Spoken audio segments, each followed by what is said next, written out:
Doctor, എല്ലാറ്റിനും വളരെ നന്ദി. മിസ്റ്റർ കുരുവിള, ഈ കാർ യാത്രയിൽ മുഴുവൻ ഞാൻ നിങ്ങളുടെ മനസ്സ് അനലൈസ് ചെയ്യുകയായിരുന്നു. എന്നെ പോലെ പ്രശസ്തരായ ആളുകളെ വിളിച്ചു വരുത്തി സ്വീകരണം കൊടുക്കുക, അവരെ വാനോളം ഇങ്ങനെ പുകഴ്ത്തി സംസാരിക്കുക, അതിലൂടെ നിങ്ങളും പ്രശസ്തനാവുമെന്ന് നിങ്ങൾ വിചാരിക്കുന്നു.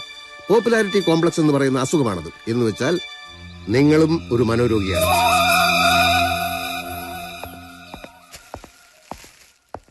നിന്റെ അധിക പ്രസംഗം കഴിഞ്ഞ ഉടനെ കവടിക്കരയിലെ സുകുമാരൻ നായർ ഇവിടെ വിളിച്ചിരുന്നു. എന്താ നിന്റെ വിചാരം?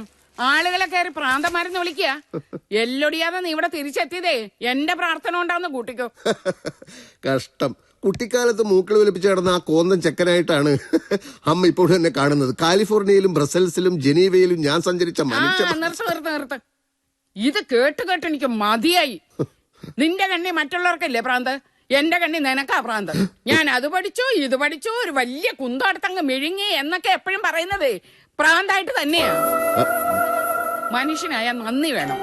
അമേരിക്ക 2 കൊല്ലം പഠിച്ചല്ലേ നീ, എന്നിട്ടും ജോർജ് ബുഷിന് വട്ടാണെന്ന് നീ പറഞ്ഞു കളഞ്ഞില്ലേ? ബുഷ് എന്നെ പഠിപ്പിച്ചിട്ടില്ലല്ലോ. എന്നാലും നിനക്ക് ഷെയ്ക്കാൻ്റെ എന്ന ആളല്ലേടാ അയാള്. പാവം മനുഷ്യൻ. അയാൾ ഷെയ്ക്കൻഡ് ചെയ്യുമ്പോൾ ഞാൻ എന്താണ് ചെയ്യുന്നത് നമ്മൾ ശ്രദ്ധിച്ചോ? അയാളുടെ കണ്ണുകളിലേക്ക് ഞാനൊരു ഹിപ്നോട്ടിക് നോട്ടം നോക്കി. ഒരു നിമിഷം കൊണ്ട് നഗ്നമായ അയാളുടെ മനസ്സ് ഞാൻ കണ്ടു എന്നുള്ളത് അയാൾക്ക് മനസ്സിലായി. പെട്ടെന്ന് മുഖം തിരിച്ചു കളഞ്ഞു. നിന്നെ പേടിച്ച് ആയിരിക്കണം. അയാളുടെ മനസ്സിനുള്ളിലെ ഗൂഢനീക്കങ്ങൾ ഞാൻ കണ്ടുപിടിച്ചാലോ? ഇതൊക്കെ എന്നോട് പറഞ്ഞതിരിക്കട്ടെ, പുറത്തിറങ്ങി വല്ലവരോടും പറഞ്ഞാലുണ്ടല്ലോ കേരളത്തിലെ ജനങ്ങളാ മനഃശാസ്ത്രജ്ഞനെ പിടിച്ചോണ്ട് പോയി ഊളംപാറയിൽ അഡ്മിറ്റ് ചെയ്യും. അമ്മയുടെ മകന് അമ്മയേക്കാൾ 10 മടങ്ങ് ബുദ്ധി ഉണ്ടായതിൽ അമ്മ അസ്വസ്ഥയാണെന്ന് എനിക്കറിയാം. നിന്നെ ഞാൻ അതുകൊണ്ടല്ല, എന്തോ എനിക്ക് ചമ്മല. പിന്നീട് നാണാവുന്നില്ല ഇങ്ങനൊക്കെ പറയാം. ഇഷ്ടമല്ലെന്ന് ആരെങ്കിലും പറഞ്ഞോ? എങ്കിൽ ഞാൻ വൈകുന്നേരം വിളിക്കുമ്പോ തരാം. ഇല്ലെന്നേ, ഉറപ്പായിട്ട് തരാം. ഇപ്പൊ തന്നെ വേണമെന്ന് ഇതിനെ വാശി പിടിക്കുന്നത്. ഓക്കെ, ഒരെണ്ണം, ഒരേ ഒരെണ്ണം. പിന്നെ ചോദിക്കരുത്.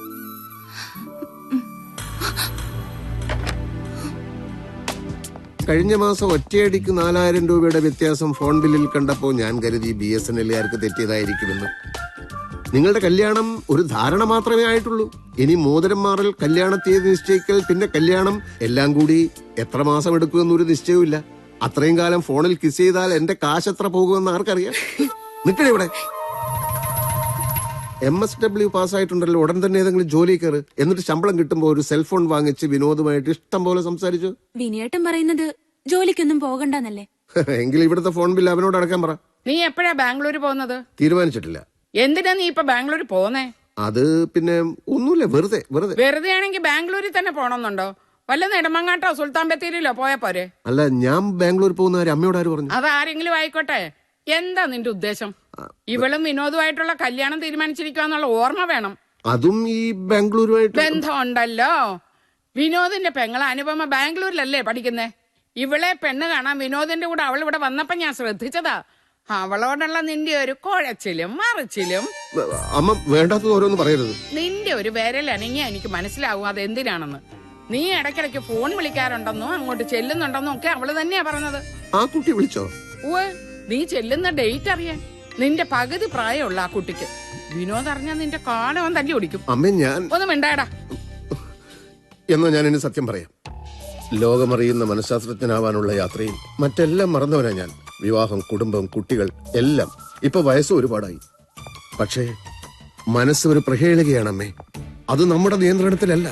കടിഞ്ഞാണില്ലാത്തൊരു കുതിരയാണത്.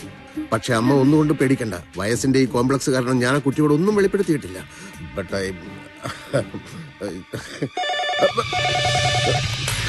Doctor Shantaram here. ഓഹോ, അറിയാം. പേഷ്യൻസ് വെയിറ്റ് ചെയ്യട്ടെ. മിസ്റ്റർ അലി പറയുന്നത് കേൾക്കൂ. ആദ്യം എന്റെ സമനിലയൊന്ന് വീണ്ടും കിട്ടട്ടെ, എന്നിട്ട് പോരെ മറ്റുള്ളവരെ ചികിത്സിക്കുന്നത്. ഡോക്ടറെ കാത്തിരിക്കുന്നതോട് ശ്രദ്ധയ്ക്ക്. മനഃശാസ്ത്രജ്ഞന്റെ മാനസിക നില തകരാറിലാണ്. എപ്പോ വരുമെന്നറിയില്ല. ഇരുന്ന് മുഷിഞ്ഞവർക്ക് പോകാം, അല്ലാത്തവർക്ക് ഇരിപ്പ് തുടരാം. എപ്പോ വരുമെന്ന് അറിയില്ല എന്ന് വെച്ചാൽ എനിക്ക് ഉത്തരം പറയാൻ കഴിയാത്ത ചോദ്യമാണത്. ഇരുന്ന് മുഷിഞ്ഞവർക്ക് പോകാന്ന് ഞാൻ പറഞ്ഞിട്ടുള്ളൂ.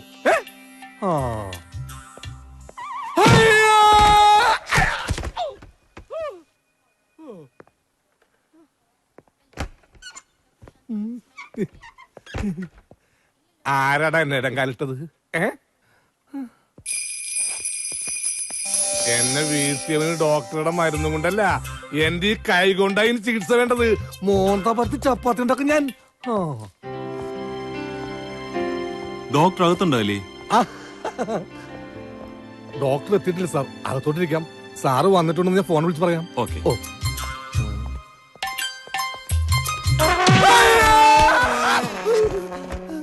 എന്തു പറ്റി? തറയൊന്ന് സ്ലിപ്പായതാ സാറേ, 2 തറയോട് മാറ്റാനുണ്ട്. ഞാനിപ്പോ തന്നെ ഡോക്ടറെ വിളിക്കാം.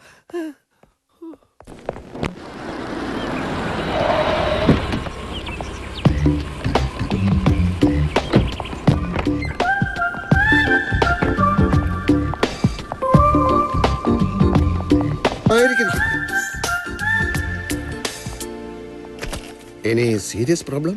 വിനോദ് ക്ലിനിക്കിൽ വന്നിട്ടുണ്ടെന്ന് അറിഞ്ഞപ്പോൾ I was little worried, you know. അതുകൊണ്ട് എന്റെ സിസ്റ്ററിനോട് ഞാനിത് പറഞ്ഞില്ല. A psychiatrist should keep all these things secret. അവളെ കെട്ടാൻ പോകുന്നവന് മെന്റൽ പ്രോബ്ലം ഉണ്ടെന്ന് അറിഞ്ഞാൽ ഡോക്ടർ എന്തൊക്കെയാ പറയുന്നത്? എല്ലാം എനിക്കറിയാം വിനോദ്. ചിലപ്പോൾ ചെറിയ കാരണങ്ങൾ മതി നമുക്ക് പിരിമുറുക്കുണ്ടാവാൻ. ഉദാഹരണത്തിന് നമ്മൾ സ്നേഹിക്കുന്ന പെൺകുട്ടിയിൽ നിന്ന് ഫോണിലൂടെ നമ്മൾ ഒരു ഉമ്മ കിട്ടണമെന്ന് ആഗ്രഹിച്ചു, കിട്ടിയില്ല, അത് മതി പിരിമുറുക്കത്തിന്. ഡോക്ടർ പറഞ്ഞത് വളരെ ശരിയാ. ഇന്ന് വീട്ടിൽ നിന്ന് ഇറങ്ങുമ്പോ വൈഫിനോട് ഞാൻ ഒരു ഉമ്മ ചോദിച്ചു, തന്നില്ല. അങ്ങനെ വല്ലാതെ പിരിമുറുകിയാണ് ഞാൻ ക്ലിനിക്കിൽ എത്തിയത്. ഇപ്പൊ പെരി ലൂസായ, എന്നാൽ ഇനി എന്നും തന്റെ പെരി ലൂസായിരിക്കും. തൽക്കാലം എനിക്ക് വട്ടൊന്നുമില്ല. ജോസഫ് മാത്യുവിന്റെ കഥ ഡോക്ടർ പത്രത്തിൽ വായിച്ചിരുന്നു. ഏത് ജോസഫ് മാത്യു? ഞാൻ ഓർക്കുന്നില്ല. നർക്കോട്ടിക് സെല്ലിലെ ഇൻസ്പെക്ടർ ആയിരുന്നു അദ്ദേഹം. അഴിമതിയില്ലാത്ത സത്യസന്ധനായ ഒരു ഉദ്യോഗസ്ഥൻ. കേരളത്തിൽ അങ്ങനെയും ചിലരുണ്ടോ? അത്ഭുതം. 1 മാസമായി അദ്ദേഹം മിസ്സിംഗ് ആണ്. എങ്ങോട്ട് പോയെന്ന് എന്ത് സംഭവിച്ചെന്നോ ആർക്കും അറിയില്ല. അന്വേഷണമൊക്കെ നടക്കുന്നുണ്ട്. മാത്യു സാറിന് ഭാര്യ ഒരു മകളും ഉണ്ട്. ഭാര്യ ഡിപ്രഷൻ കൊണ്ടാണോ ഭയം കൊണ്ടാണോ എന്നൊന്നും അറിയില്ല. കുറച്ചു ദിവസമായി മിണ്ടാട്ടമില്ല. ഡോക്ടർ അവരെ ഒന്ന് കാണണം. തീർച്ചയായും. Today evening or tomorrow morning എപ്പോഴാന്ന് വെച്ചാൽ വരാൻ പറയൂ. അവര് വന്നിട്ടുണ്ട്. പുറത്ത് കാറിലിരിക്കുക. വിളിക്കട്ടെ? വേണ്ട, അലി വിളിച്ചോണ്ട് വരും. ഒരു വൈറ്റ് അംബാസഡർ കാറുണ്ട് പുറത്ത്. Okay sir. ഞാൻ ഡ്യൂട്ടിയിലാണ്. ഓക്കെ, ഇത് ഞാൻ കൈകാര്യം ചെയ്തോളാം. ഓക്കെ. ഡോക്ടർ ബാംഗ്ലൂരിലേക്ക് പോകുന്നുണ്ടോ? ആര് പറഞ്ഞു? അനുവിനെ ഡോക്ടർ വിളിച്ചിരുന്നു എന്ന് പറഞ്ഞു. ഞാൻ വിളിച്ചതല്ല. ഞാൻ മറ്റാരോ വിളിച്ചപ്പോ റോങ് നമ്പർ പോയിട്ട് കിട്ടിയത് അനുവിനെ. അപ്പോ എന്തെങ്കിലും പറയണമല്ലോ എന്ന് വിചാരിച്ച് ബാംഗ്ലൂർ വരുന്നുണ്ടെന്ന് പറഞ്ഞതാ. ഓ,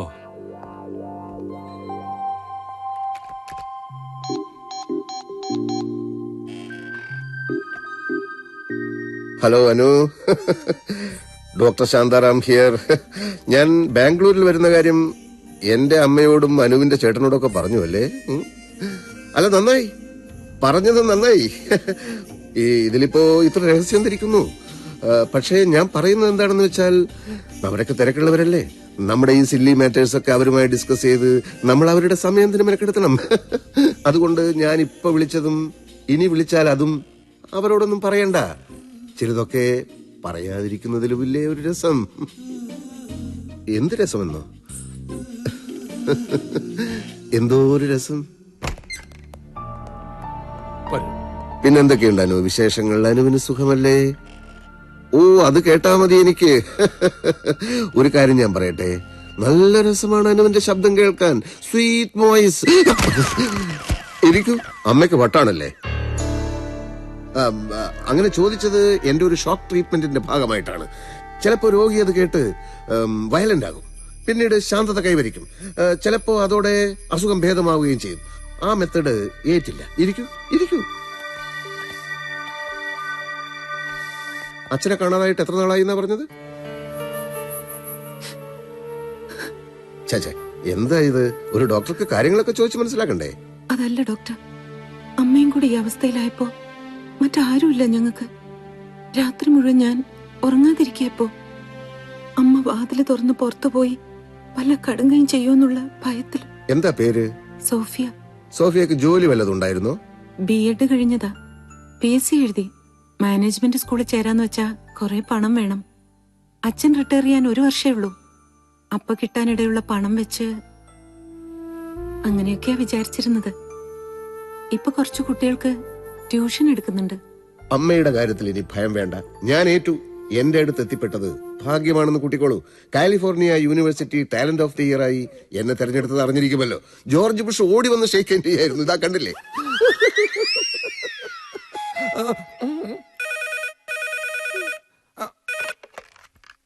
ഹലോ, ഡോക്ടർ ശാന്താറാം എന്റെ ക്ലിനിക് ഉണ്ടല്ലോ. ഡോക്ടർ പതിപോലെ ബുഷിന്റെ കാര്യം പറഞ്ഞോണ്ടിരിക്കുക. ആരാ? ഉടനെ വരൂ. ഉടനെ പറഞ്ഞ സോറി, എന്റെ പേര് എലി അല്ല അലി. ബാപ്പാന്റെ പേര് പൂക്കുഞ്ഞു കോയ. ഓ മരിച്ചുപോയി. ഓക്കെ. കരണ്ട് ഭാർഗവനായിട്ട് എന്തെങ്കിലും പ്രശ്നമുണ്ടോ? കരണ്ട് ഭാർഗവനോ? അതാര്? കരണ്ട് ഭാർഗവനെ പറ്റി കേട്ടിട്ടില്ല? അതോ ലോക ഗുണ്ട കുട്ടിക്കാനം കുരിയച്ചെന്ന വൻ തോക്കിനെ 110 kV ഇലക്ട്രിക് കമ്പി വലിച്ചെറിഞ്ഞ് ചുട്ടരിച്ച് കൊന്നവൻ. അങ്ങനെയല്ലേ കരണ്ട് ഭാർഗവൻ എന്നുള്ള പേര് വീണത്. അയാളിപ്പോ വിളിച്ചത് ഉടനെ ഇങ്ങോട്ട് വരുന്നു. സത്യം പറ ഡോക്ടർ, ഡോക്ടറോട് അയാൾക്ക് വല്ല ശത്രുത ഉണ്ടോ? എനിക്ക് അയാളെ അറിയില്ലെന്ന് പറഞ്ഞില്ലടോ. എങ്കിൽ പിന്നെ ഡോക്ടറുടെ മറ്റേതെങ്കിലും ശത്രുക്കൾ ഡോക്ടറെ കരണ്ട് ഭാർഗവനെ ഏൽപ്പിച്ചു കാണും. എനിക്ക് ഏത് ശത്രുക്കൾ? എല്ലാ മനഃശാസ്ത്രജ്ഞന്മാരും തമ്മി ശത്രുക്കളല്ലേ? എങ്കിലും അവൻ വരട്ടെ. അവൻ കരണ്ടാണെങ്കിൽ ആ കരണ്ടിന് ഫ്യൂസ് ചെയ്യാൻ വരും. എന്റെ മുമ്പിൽ വന്നാൽ അവന്റെ കൈകാലുകൾ ചലിക്കുകയില്ല. ഹിപ്നോട്ടൈസ് ചെയ്ത് ഫ്രീസ് ചെയ്ത് കളയും ഞാൻ. അപ്പൊ കുട്ടിക്ക് എത്ര മക്കളാണെന്നാ പറഞ്ഞത്? ഓ സോറി, മക്കളല്ല, അമ്മ. കുട്ടിക്ക് ഒരമ്മയാണല്ലേ ഉള്ളത്? അച്ഛനും ഒന്നല്ലേ ഉള്ളൂ. അയാൾ എന്തിനാ നാട് വിട്ടുപോയത്? അലി എവിടെ പോകുന്നു? ഞാൻ പുറത്ത് നിൽക്കാം. വേണ്ട, അകത്ത് നിന്നോളൂ. പുതിയ രോഗികൾ ആരെങ്കിലും വന്നിട്ടുണ്ടോ നോക്കാനാ. നോക്കിയില്ലെങ്കിലും അവര് വന്നോളും. ഇപ്പൊ ഇവിടെയുള്ള രോഗിയുടെ കാര്യം ശ്രദ്ധിക്കൂ. അത് ഡോക്ടർ നോക്കുന്നുണ്ടല്ലോ. ഞാൻ വരുന്നത് വരെ താൻ നോക്കണം. അതിന് ഡോക്ടർ എവിടെയെങ്കിലും പോകുന്നുണ്ടോ? ഇന്നലെ തുടങ്ങിയതാ എന്റെ സ്പൈനൽ കോഡിനൊരു വേദന. അത് ഹിപ്നോട്ടിസ് ചെയ്ത് ശരിയാക്കൂടെ? അല്ലെങ്കിൽ ഫ്രീസ് ചെയ്യാം. സ്പൈനൽ കോഡിനോട് മാത്രം കളി പറ്റില്ല. ഉടനെ സർജനെ കാണണം. ഇരിക്കും, പേടിക്കാനൊന്നുമില്ല. അല്ല, കൂട്ടത്തിൽ എന്റെ സ്പൈനൽ കോഡും കൂടി ഒന്ന് കാണിക്കാമായിരുന്നു. തനിക്ക് വേദനയുണ്ടോ? ഇല്ല, ഇനി ഉണ്ടായാലോ? ആദ്യം എന്റെ സ്പൈനൽ കോഡ് കഴിയട്ടെ. തൽക്കാലം താൻ ഇവിടെ നിന്നാ മതി കേട്ടോ.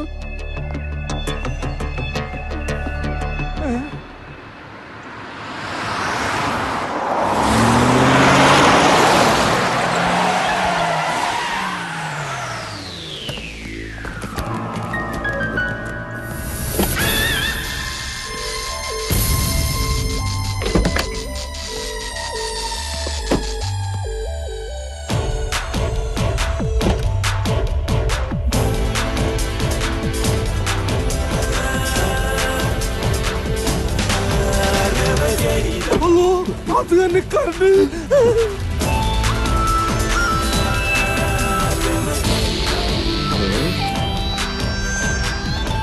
ഞാൻ നിൽക്കുന്നതാണ് ഡോക്ടർ ശാന്താറാം. അത് ഞാനല്ല. പിടിയടാവനെ.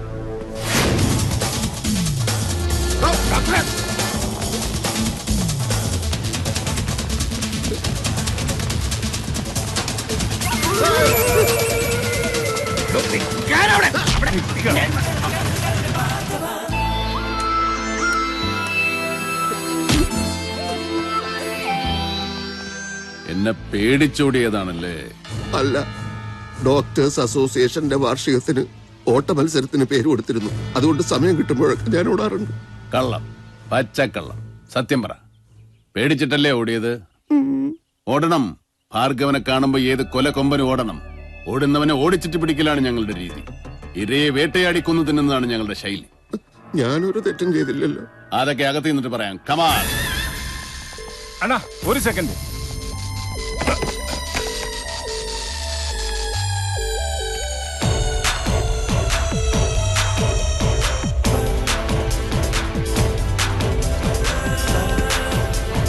ഭ്രാന്തന്മാർക്കെല്ലാം സ്ഥലം വിടാം. ചികിത്സ കഴിഞ്ഞു.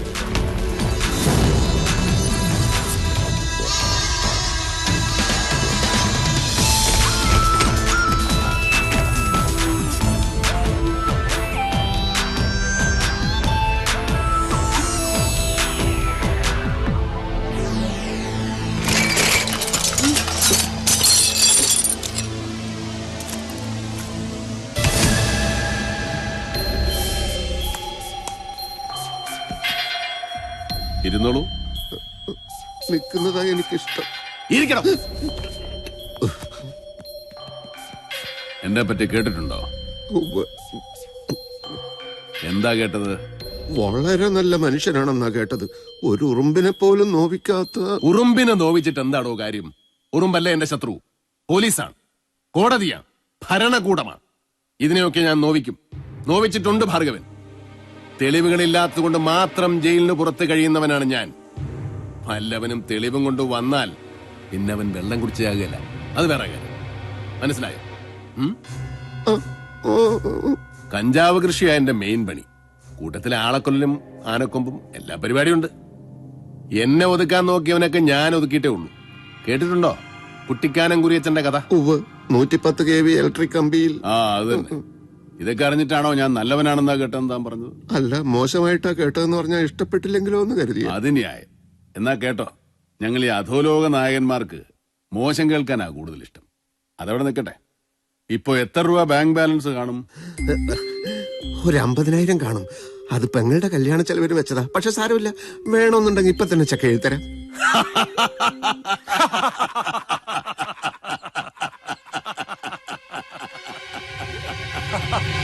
ലോകത്തെവിടെയൊക്കെയോ പോയി പഠിച്ചു, ഇക്കാലം അത്രയും പണിയെടുത്തു. എന്നിട്ട് മിച്ചം വെച്ചത് 50,000 ഉലുവ. ഞങ്ങൾക്കൊരു മാസം തോക്കിന് ഉണ്ട വാങ്ങിക്കാൻ വേണം 5 ലക്ഷം രൂപ.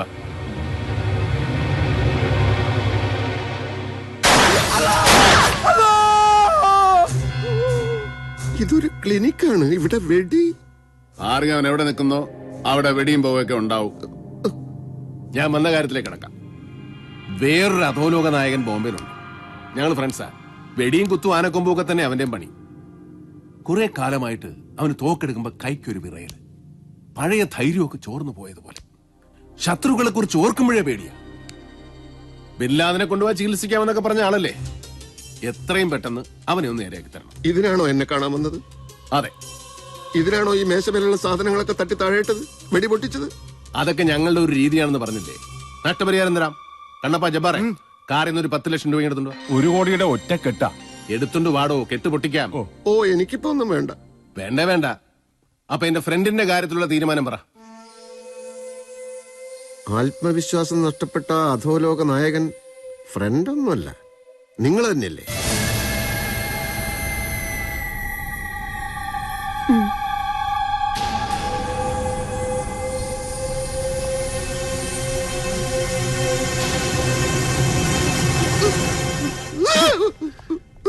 നിങ്ങൾ ഇയാളെ പറ്റി പറഞ്ഞപ്പോ ഞാൻ ഇത്രയും വിചാരിച്ചില്ല.